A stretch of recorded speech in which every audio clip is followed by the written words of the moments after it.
Na sexta-feira da Semana da Paixão, semana essa que antecede imediatamente a Semana Santa, a Igreja coloca em nossos lábios os louvores a Nossa Senhora das Dores, para colocar também em nosso coração e nossa mente a meditação da paixão de Nosso Senhor, pelo ângulo de Nossa Senhora.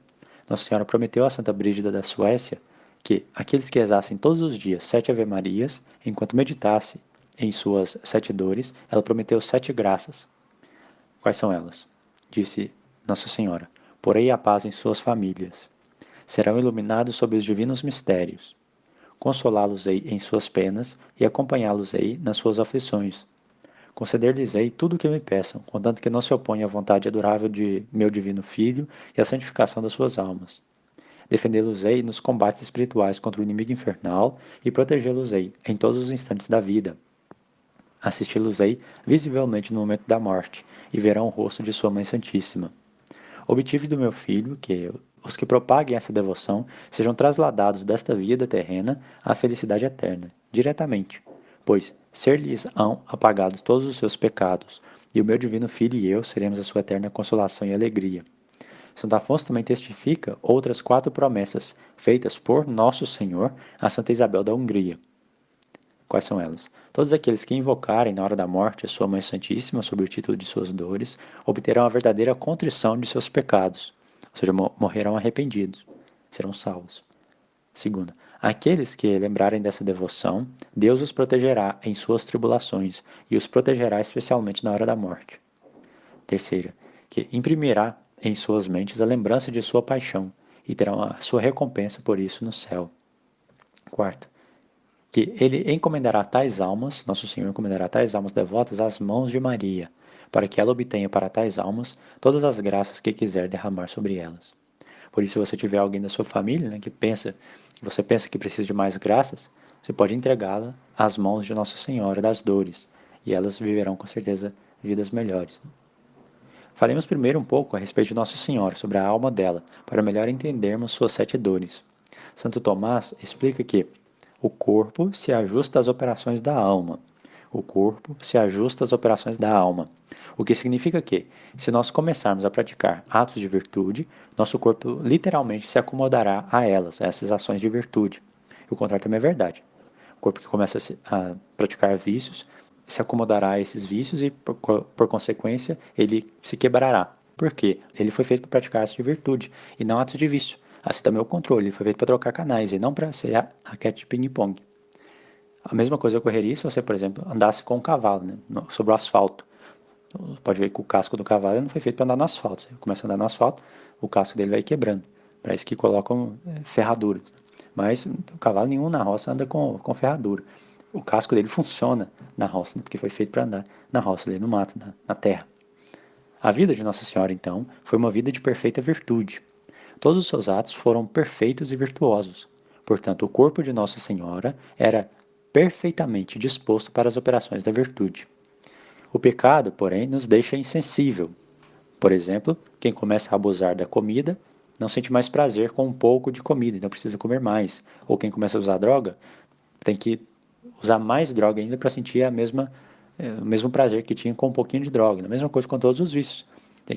As pessoas começam a matar os outros, até mesmo trabalhar em IML, a pessoa vê um e fica chocada ali, mas aí é 2, 3, 4, quando vai vendo um monte de corpos mortos, a pessoa fica insensível. Aí começa, por exemplo, pessoas também que assistem filme de terror, cheio de matança, de guerra, essas coisas assim, vai começando a ficar insensível a isso. O corpo não foi feito para praticar vícios, mas para a virtude. Então, você começa a ajoelhar para rezar, seu corpo vai se adaptando a se ajoelhar a rezar, porque ele foi feito para praticar a virtude. Um deles é dobrar os joelhos diante de Nosso Senhor, Então, a virtude é o contrário, ao contrário do vício. Ela nos deixa mais sensíveis. Então, o pecado deixa a pessoa ali insensível e a virtude deixa mais sensível, ou seja, a pessoa percebe mais as emoções, todas essas coisas. Então, como Nossa Senhora era impecável, ela nunca foi insensível, nem no menor grau. Ela sentia tudo em grau máximo, todas as emoções, alegria, tristeza, etc. Por isso que as suas dores foram tão acerbas, tão grandes, tão doloridas. A primeira dor, qual foi? A profecia de Simeão. Nossa Senhora, vamos lembrar aqui, o que é a profecia de Simeão? Levou o menino para ser circuncidado ali por São José no templo, apresentou para o velho Simeão, a quem Deus prometeu que não morreria sem antes ver a face do Salvador, ele disse o Benedictus, que nós cantamos todos os dias de manhã, e ali Simeão disse, olha, quando a ti, né, uma espada transpassará a tua alma, para que os pensamentos de muitos corações sejam revelados, né? Muitos pensamentos sejam revelados. E falou que Nosso Senhor seria causa de queda e reerguimento de muitos em Israel. Então, Nossa Senhora revelou a Santa Matilda que nesse momento da profecia, toda a sua alegria foi mudada em dor. Ela também, Nossa Senhora, revelou a Santa Teresa que, apesar de sempre saber que seu filho morreria, ela era bem versada nas escrituras, tinha lido as profecias de Daniel, de Isaías, enfim, ela sabia que seu filho morreria, mas ela soube nesse momento, de forma distinta, todas as etapas desse sofrimento. Nosso Senhor seria um sinal de contradição, foi o que Simeão disse, né? Um sinal de contradição em tudo, e ela ficou sabendo dessas coisas ali naquele momento. Em tudo, por exemplo, em sua doutrina. Ele ensinava a verdade, mas era tido como um blasfemo. Ensinava as coisas do céu e era tido como alguém enviado pelos infernos.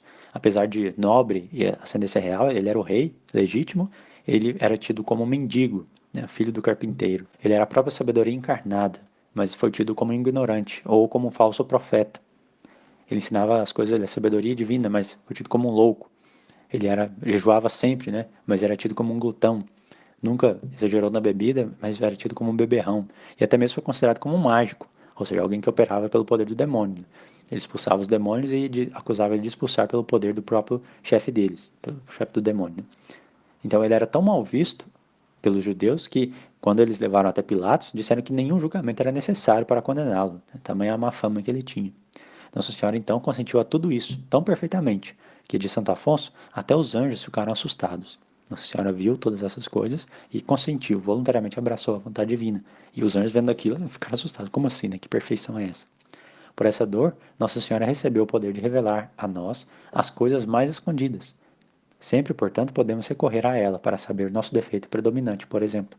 Ou se há algo de errado com nossos filhos. A mãe ali está preocupada, que isso meu filho está fazendo, né? Pode pedir a Nossa Senhora das Dores, funciona sempre, para que os pensamentos de muitos sejam revelados. E é a ela que nós devemos recorrer para converter os nossos parentes.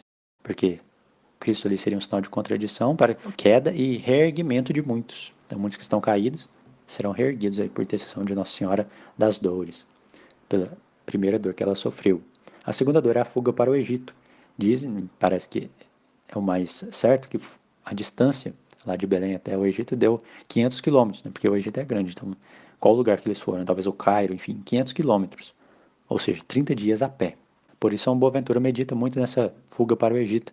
Ele dizia que a estrada era dura, desconhecida e deserta, sujeita a ladrões, enfim, todas as intempéries, neve, chuva, granizo, sei lá, frio, né, quente durante a tarde e um frio intenso à noite, sem agasalhos, e que a comida era apenas ali algum pão duro, que Nossa Senhora via ser obrigada a dar para o menino quando ele pedia, né, por fome. A terceira dor é a perda de Jesus no templo. Santo Afonso medita que, em certo aspecto, essa dor foi a maior, porque em todas as outras dores, Nosso Senhor estava junto dela.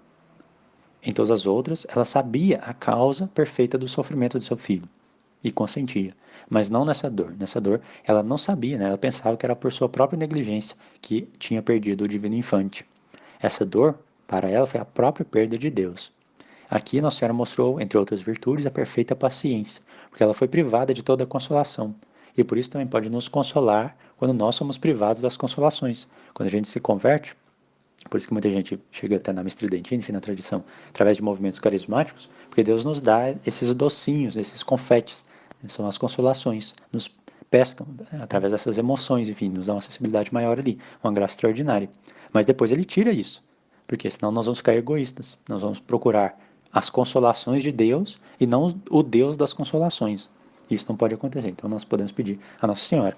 Por isso que essas coisas são muito mais meritórias. Por exemplo, a pessoa que vai e se confessa, né? Nossa, eu senti que Deus me perdoou, parabéns, ótimo. Mas a pessoa que tá com aquela dúvida de fé naquela, nossa, eu vou lá, eu faço tudo direitinho, no exame de consciência e tudo, mas não senti nada.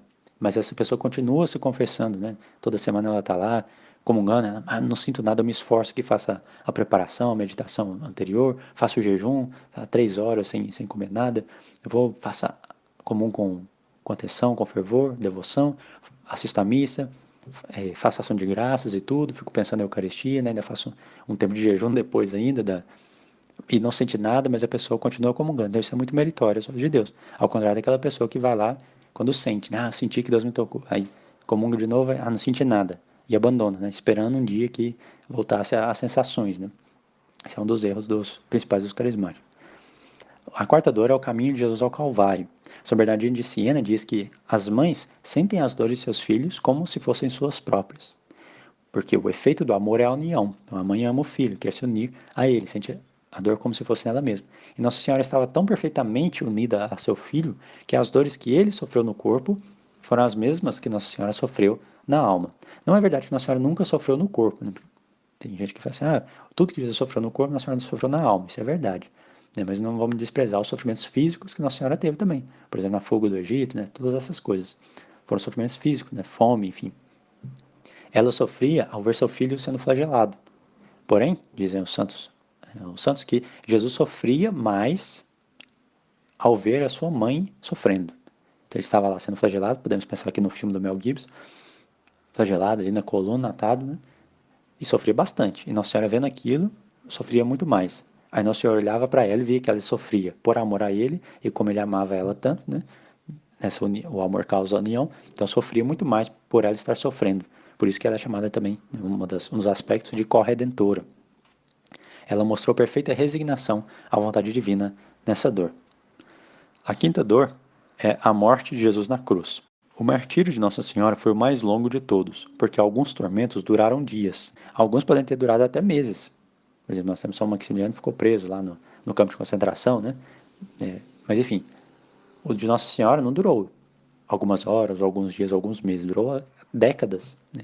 A primeira dor dela foi a profecia de Simeão, quando ela apresentou Jesus no templo, por volta do ano 1, sei lá, no máximo ano 3, até o ano 33, quando Nosso Senhor foi crucificado. Só 30 anos, né, de martírio contínuo, porque ela renovava esses atos de entrega, de aceitação, abraçando a vontade divina a cada momento. Nossa Senhora tinha 3 tipos de amor ao seu filho, por isso que foi maior ainda a sua dor. Porque se você ama, ali vai sofrer. Mas imagina ter 3 tipos de amor, vai somando ou multiplicando esses amores. Qual que é o primeiro amor que ela tinha? É o amor natural, de mãe para filho. Ela amava o seu filho, porque ele era seu filho, né? Ainda é. O segundo amor é aquele amor que todos nós temos para alguém que é virtuoso. Então você vê uma pessoa muito bondosa, né? Faz tudo certinho, enfim.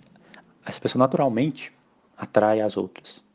Então você você ama essa pessoa, mesmo que ela não te conheça, enfim, você ama ela, ou que não seja seu parente. Mas o terceiro amor é o amor para com Deus, que é sem condicional. E Nossa Senhora amava seu filho, que era ninguém mais que Deus. Então ela tinha ali uma atenção perfeita, um amor perfeito, uma caridade perfeita ao seu filho. Ainda mais pelo fato de que seu coração era imaculado. Como não tinha nada ali de pecado que pudesse deixá-la insensível ou atrapalhar esse amor, né? Porque o pecado é um ato de desamor para com Deus. E ela nunca ofendeu a Deus de forma nenhuma, nem na mínima imperfeição. Ela foi perfeita em tudo. Então podemos imaginar o maior. Esse amor que ela tinha é o maior amor que uma criatura poderia ter para com Deus. Nessa da falsa medida assim, que Nossa Senhora dizia, meu Deus, se eu não vos pude amar como mereci, né, porque Deus é infinito, não tem como amar ele como ele é devido, mas Nossa Senhora, como ela é uma criatura, ela só que imaculada, então ela amou a Deus tanto quanto era possível que uma criatura amasse. E em contrapartida, então, Nossa Senhora amou ela também. E não é verdade que Deus ama todas as pessoas igualmente. Isso não é fato, isso é mentira. Nossa Senhora ama pessoas mais que outros, né? Por exemplo, lá no Antigo Testamento, amou Jacó e odiou Esaú. Então, assim também, nos nossos dias, se a gente somar todas as pessoas, todos os anjos, toda a criação, e isso não se compara ao amor que Deus tem por uma única criatura, que é Nossa Senhora. Tanto é que ela tem todas as graças. Então Deus amou tanto que derramou todas as graças nela. A pior parte dessa dor que Nossa Senhora sofreu, aqui da dor da morte, é que Nossa Senhora não poderia consolar Nosso Senhor. Por quê? Ela sabia que parte da obra redentora é que Nosso Senhor deveria sofrer completamente desolado. É uma coisa que fica gravada na nossa mente, né? São as palavras, essa palavra de Jesus na cruz. Eli, Eli, lama sabachthani. Meu Deus, por que me abandonastes? E muitos hereges interpretam de uma forma errada, dizendo que Deus abandonou ali o filho, né, odiou ele, perdeu a visão beatífica, tudo é heresia. O que aconteceu é que existe um efeito natural da visão beatífica. A visão beatífica é a visão dos bem-aventurados, né? Quem vê Deus face a face.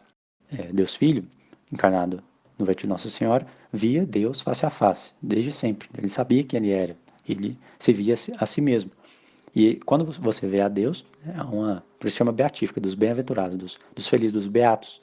Então, é um efeito natural essa felicidade, essa alegria, esse deleite, um amor ao que você vê. Né? Quem vê a Deus assim, só pode estar amando a Deus, por isso que tem que passar no purgatório antes, quem não está completamente purificado. Mas esse efeito natural da visão beatífica, né, de deleite, de amor, foi privado ali, nosso Senhor foi privado, foi bloqueado naquele momento da cruz. Por isso, essa desolação, esse abandono que Nosso Senhor disse. E Nossa Senhora, então, não poderia consolá-lo, porque a razão dele dizer isso, dele estar privado desse efeito da visão beatífica, é exatamente essa desolação que ele deveria sofrer, né, para merecer ali a nossa salvação. Na cruz, Nosso Senhor apresentou todas as virtudes em grau perfeito, assim como a missa antiga apresenta todas essas virtudes em grau perfeito, né, modéstia, enfim, temperança. É o mesmo sacrifício. Então, se é o mesmo sacrifício ali da cruz na missa, então deveria ter, ou seja, o rito deve ser elaborado de tal forma, através da oração, que represente todas essas virtudes também perfeitamente. E é também por isso que nós devemos assistir à missa dessa forma, porque nós vamos nos moldando naquilo, né? Então, se eu assisto um filme que só tem coisa errada, então eu vou me acomodar àquele comportamento. Se em casa só tem maus exemplos, então meus exemplos serão aqueles, vou me acomodar àquilo. Se eu só vejo coisas virtuosas, né, participo de coisas que me levam à virtude, então assim também eu me moldarei. Por isso que a missa é tão importante, né? As rubricas novas, porém, da missa faltam temperança, falta modéstia, falta decoro. Nossa Senhora, sendo o espelho da justiça, replicou todas essas virtudes perfeitamente. Nosso Senhor, claro, sendo Deus, tinha todas as virtudes. E Nossa Senhora, um dos títulos dela é espelho de justiça, ou seja, da santidade. É como se você olhar ali no espelho e você via a própria santidade, você via o próprio Cristo, né? Até mesmo São Paulo já dizia, vivo, mas não eu, Cristo vive em mim. Então, quanto mais Nossa Senhora poderia dizer isso. Nossa Senhora ali na cruz, aos pés da cruz, não falava nada, estava silente, não consolava ninguém, também não saía espalhafatosa, gritando, né? Não tinha nada disso. Por isso que certas aparições não podemos acreditar nelas. Por exemplo, que Nossa Senhora desce e todo dia manda um recadinho, não é o caráter, não é a virtude de Nossa Senhora. Não é loquaz, não é loquacidade, ela não fala toda hora. A sexta dor de Nossa Senhora é que ela recebeu o corpo de Jesus, depois que Jesus completou o sacrifício, né? Ali, quando Jesus expirou, consumato mestre, ele completou o sacrifício. Na missa, e em qualquer sacrifício do Antigo Testamento, Nosso Senhor prescreveu 3 partes a serem observadas. Primeiro, o ofertório, segundo, a imolação, e a terceira, a consumação. Na missa nós temos isso, o ofertório, o padre ele pega a patena e oferece, né? Também o cálice, depois com o diácono. A imolação, o padre diz, o que tem em corpus meu, né? Esse é meu corpo, esse é meu sangue. E ali acontece a imolação. E a terceira parte é a consumação, que é quando o padre, o sacerdote consome. No Antigo Testamento era a mesma coisa. Como foi ali o sacrifício de Cristo? O ofertório foi no Jardim das Oliveiras, na agonia no horto. Ele ofertou perfeitamente ali a sua vida. Pai, não seja feita a minha vontade, mas a vossa. Ou seja, a vontade humana de Cristo se submetendo perfeitamente à vontade divina que ele tem, né? Que é a vontade de Deus. E também esse sacrifício nós podemos fazer todas as vezes na nossa vida.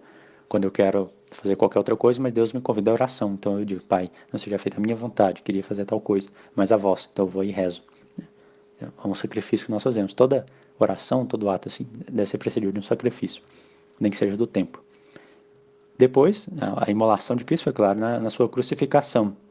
E a consumação, quando ele diz consumatum est e trade espírito. Tanto é que na Sexta-feira Santa, quando se lê essa parte, né, quando se lê a paixão de Nosso Senhor, faça uma genuflexão, pausa-se, né, pensando na morte de Nosso Senhor, em respeito. Dom Guéranger diz, inclusive, que em alguns lugares é costume que nesse momento não só se ajoelhe, mas se prostre e se beije o chão. O sacrifício de Nossa Senhora foi, né, o ofertório dela foi na Anunciação. Ela disse, Fiat, faça-se, seja feita em mim a vossa vontade, né, não a minha, mas a vossa. A mesma coisa que Nosso Senhor disse, de outra forma. A imolação foi na crucifixão, já que ela estava unida perfeitamente, então o mesmo sacrifício, e tem até uma simetria nisso, é muito bonito, tanto é que isso é um dos momentos mais belos na verdade foi o momento mais belo da história, né, por causa dessa simetria. Então a beleza, ela tem essa necessidade também, né, da simetria, por exemplo. Se você vai para uma pessoa, para um rosto de uma pessoa, essa pessoa é bonita. Você só vai dizer isso se o rosto dela tiver uma certa simetria. Vamos supor que metade, a parte esquerda do rosto dela seja perfeita. Aí você olha para a parte direita, está faltando um olho, sei lá, qualquer outra coisa, né? Você pode ver que falta ali uma simetria. Então essa pessoa não vai ser dita como bela, né? Porque a beleza é objetiva. Então, não está nos olhos de quem vê, né? Mas, então ali na crucifixão, Nossa Senhora teve essa mesma simetria. Nossa Senhora morreu no mesmo momento que Cristo, pelo menos em espírito, né? E quando recebeu o corpo, ali foi consumado esse sacrifício de Nossa Senhora. Ela morreu com Cristo interiormente. Por isso foi um momento assim, belíssimo. E a sétima e última dor foi o sepultamento de Jesus. Foi o último adeus que ela deu ao seu filho. Ela recebeu ali seu filho nos seus braços e abraçou firmemente. E naquele momento, tinha que deixá-lo para nunca mais gozar da sua presença física na terra.